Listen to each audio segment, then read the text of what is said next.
Welcome back to the show. We got a great one lined up. Somebody roll that beautiful intro.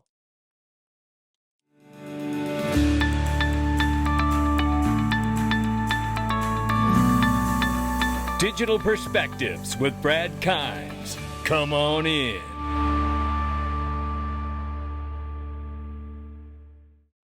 Welcome back to the show. Before we get started, I want to let you know you're going to want to join us in the Freedom Zone. You can either join us under the title of any videos, just click XRP. Just click the join button under the video, or join us in Caleb and Brown. Open up your free account, XRPwealth589.com. Let me tell you something. That's going to be the smartest move you've ever made.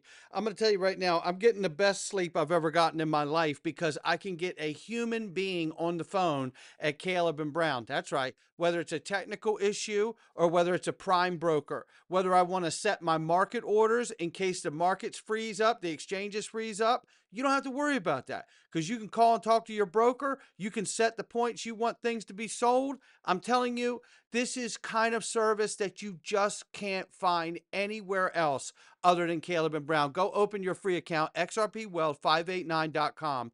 People are flooding in because they get it. And you know what? I'm getting hit with messages daily now where they're like, thank you, thank you, thank you. For the first time in crypto, I was able to speak to a human being about my assets in my portfolio.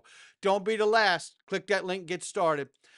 Look right here, $3.04 trillion market cap for crypto. The market's off 2.8%.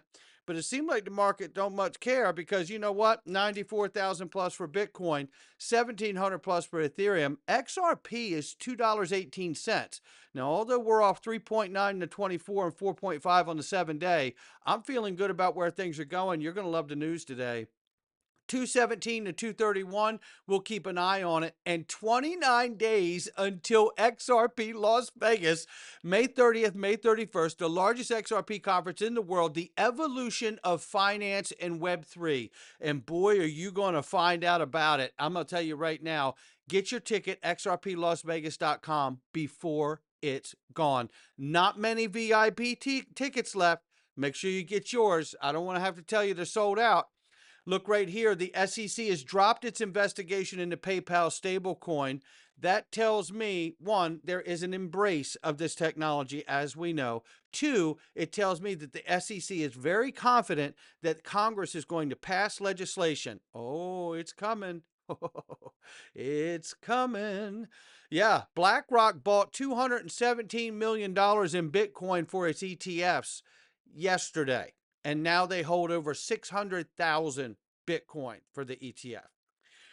Bullish, Roswell, New Mexico launched the first city-run Bitcoin reserve with a $2,906 Bitcoin donation to be used once it reaches a $1 million threshold. You know, we just saw Arizona, I believe it was yesterday, pass legislation for their reserve. The states are going to start falling like dominoes. Coinbase said that the USA government, likely to buy $100 billion in Bitcoin soon. Well, and I think it will be soon. So, and I think it will be other assets too, right? So we don't even need to hear the clip here, but I want to keep moving because look at what's going on here.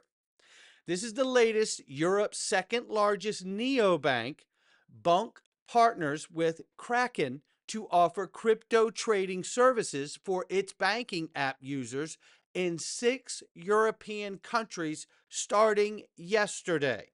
Oh boy. Listen, hey, this is what we're going to start seeing here, right? Banks tapping into crypto platforms so they can offer crypto services to their clients. And guess what? Crypto platforms have started to apply for the licenses so they can start offering checking and savings accounts. You see what's happening here? This is what we call an M&A threshold, right? Where you're seeing these merger acquisitions happen because of the maturation of the market. This is enormous move that we're seeing happen, and this isn't going to be the last. So I love seeing this, and I love seeing it on the global stage, and it gets better. Take a look at this now.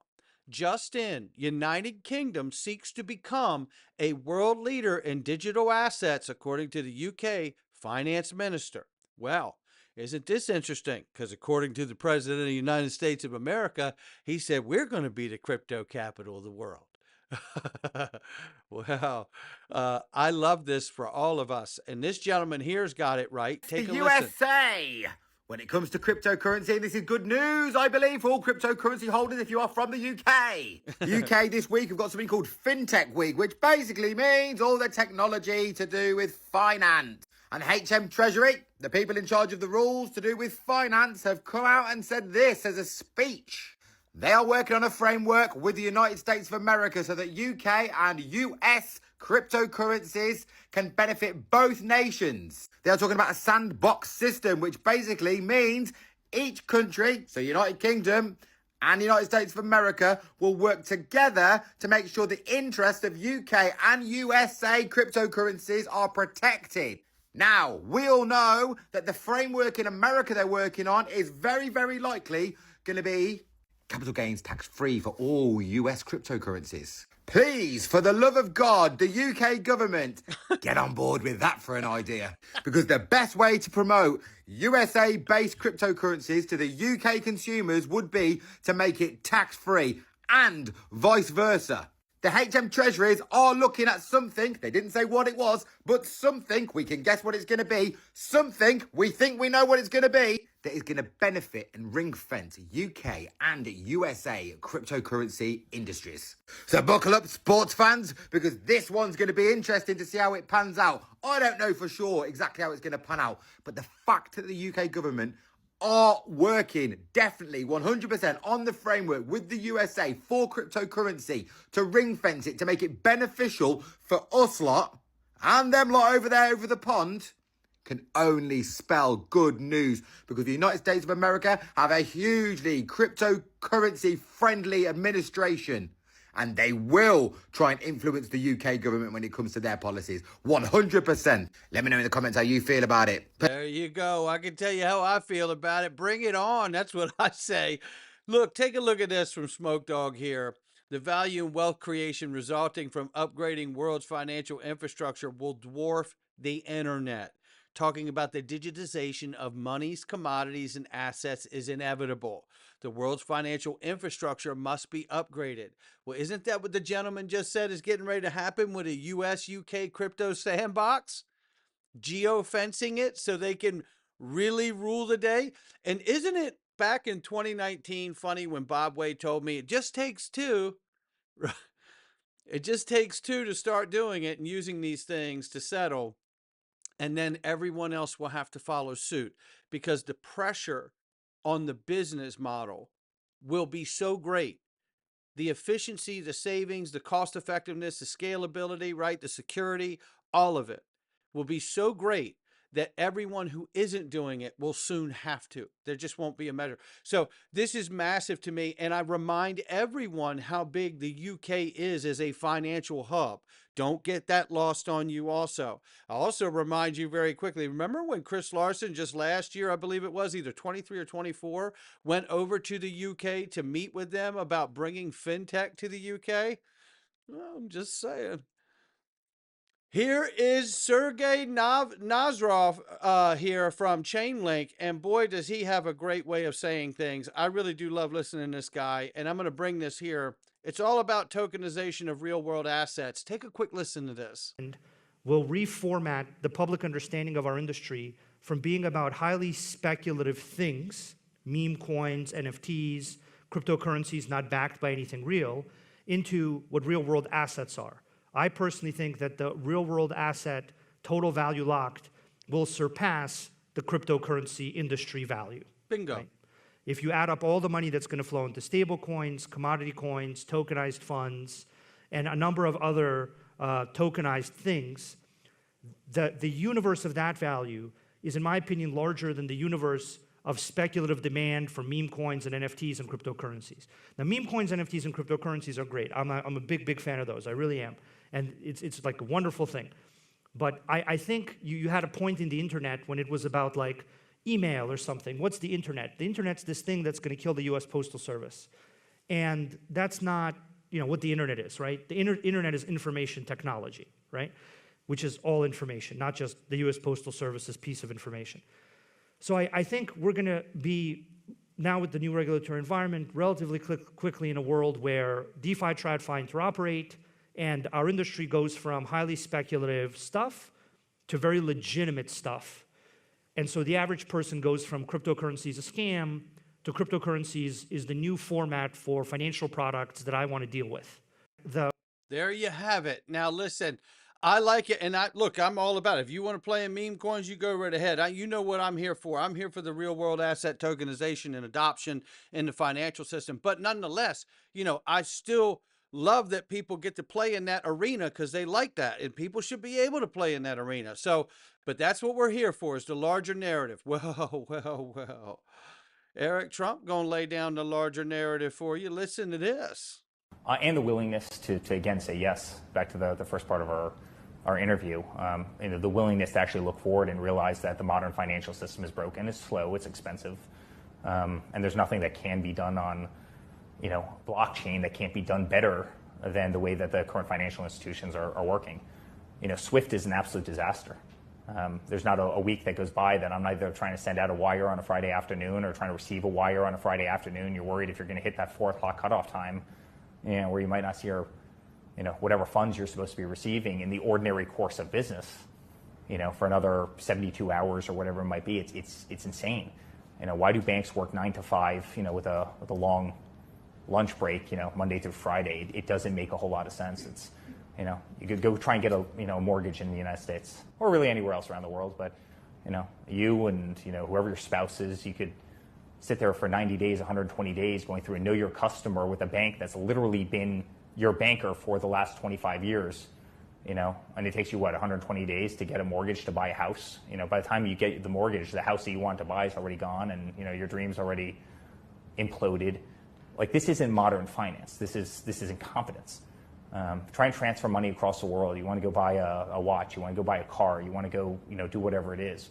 The banks take half of that. You have currency conversion rates. You have all sorts of things. You have to find a branch bank in a country with a banker you've never spoken to before. You don't even know if they're, a real life banker or they're a fraudster. Whereas you can open up a DeFi app right now. You can open up, any cryptocurrency app, and you can send money wallet to wallet instantaneously without the expense, without the variability. Our banking system is broken. Our banking system is antiquated. Our banking system favors the ultra wealthy. And what actually got me into it is the fact that I realized our banking system, it was weaponized against the vast majority of people in our country, either the people that don't have the zeros on their balance sheet or people who might have worn that red hat that said, "Make America Great Again." And it forced me into the crypto world. And I'm telling you, if the banks don't watch what's coming, they're going to be extinct in 10 years. Oh, low. Very strong words from one of the president's son here. And we know about the error rate with SWIFT, right? And what is it really, the real goal of Ripple and XRP? We really were providing infrastructure in the form of a messaging product, kind of a SWIFT update or replacement. There you go. That's Eric Van Miltenberg, Senior VP at Ripple. That's who that is. And here's SWIFT admitting what's coming. Tokens and tokenization allow messaging and settlement to be collapsed into one, which is where the slang term ISO tokens came from, right? And then all the literal freaks out here go, that's not accurate. You know what I mean? Well, we don't feel like doing the 5-minute explanation. So this is it right here from SWIFT. I want you to listen.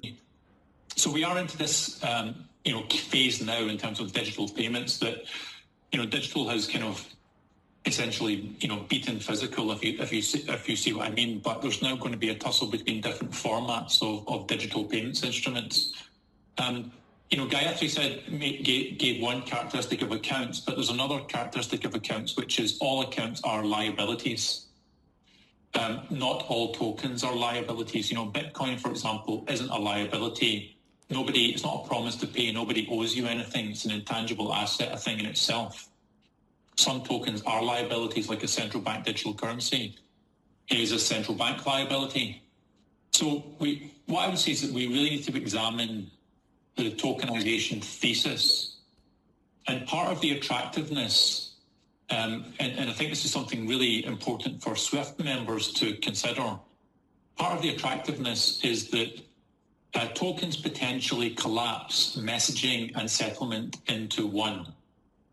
Whereas in the SWIFT network, in normal like correspondent banking payments or in domestic account-based payments, messaging, the functions of messaging and settlement are separated. And the reason is because accounts are really artifacts of double entry bookkeeping. Again, they're liabilities of one institution towards their depositor. So the token argument, or part of the token argument, is, do away with that construct and have the thing in itself be the exchange of value. There you have it. They're acknowledging the condensing of the separate messaging and the separate liquidity. Well, who's told us about that? Brad Garlinghouse? 3 liquidity banks messages to banks that have liquidity. So to some degree, Citibank and HSBC, really the top 2, JPM, those are the top 3 liquidity banks. And when you're sending SWIFT messages, you're sending messages to banks to release liquidity and making sure the debits and credits match. So to some degree, really boil it down, Ripple's competing with the liquidity of Citi and the messaging of SWIFT, but in one, because we're both messaging and liquidity.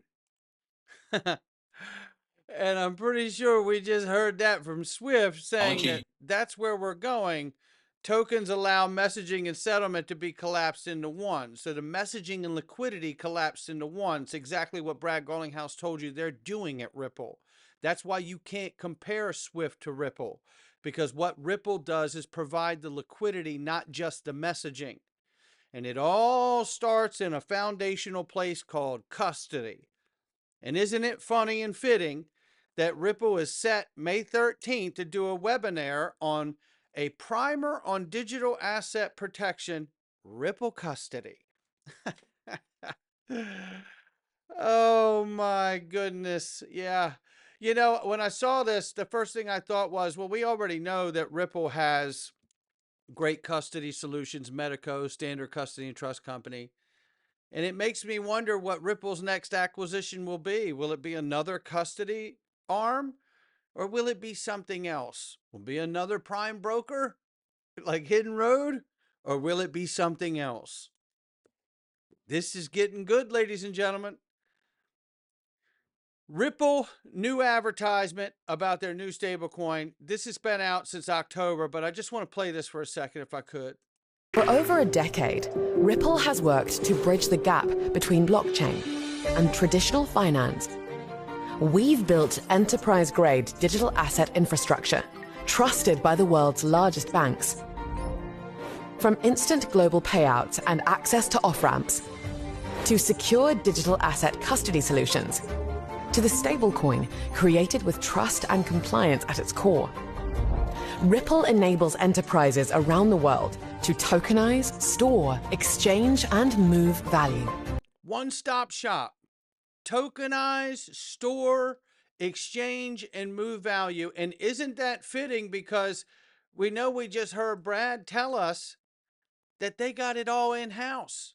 The liquidity, the messaging, and they have the custody, which he didn't say there. He didn't have to, but nonetheless, it's all right there. And that's what's so exciting to me about all of that. Not to mention the fact that I think with tokenization, what we're really going to see is we're going to see these products launched on top of these underlying assets, creating a new asset class and then new investable synthetic products. They're not paper, ETFs and those things anymore. They'll be synthetic, right? So the reality is that they're launching the new asset class, all of these assets, XRP and all this other stuff, Bitcoin and everything else. And then they're going to launch all these ETFs. And I certainly believe also government issued digital asset bonds. Why wouldn't they do that?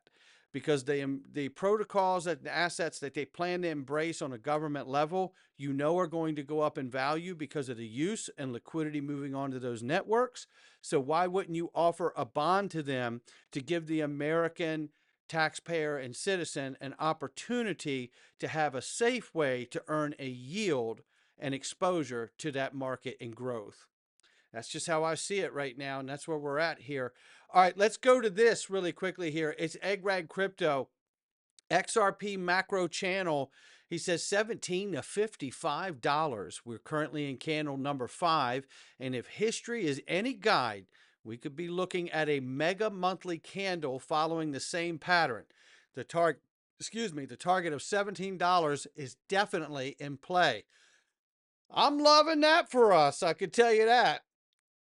He says, now let's discuss the macro channel breakout measured move points to a potential high of $55. As for him, he says his eyes are set on $27, but I plan to sell gradually as prices rise. Not financial advice from him, me, or anyone else. We're going into the Freedom Zone today, and you can join us for next to nothing by hitting that join button under the title of the video or down in the Patreon link in the description box and join there for next to nothing.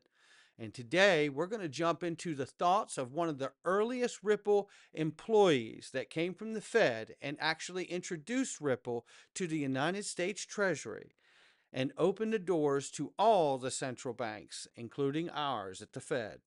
And you're going to hear his thoughts on where he's at with XRP today. We're going in right now. Again, not financial advice from me or anyone else. It's just my digital perspectives. I'll catch all of you in the Freedom Zone. Come on in.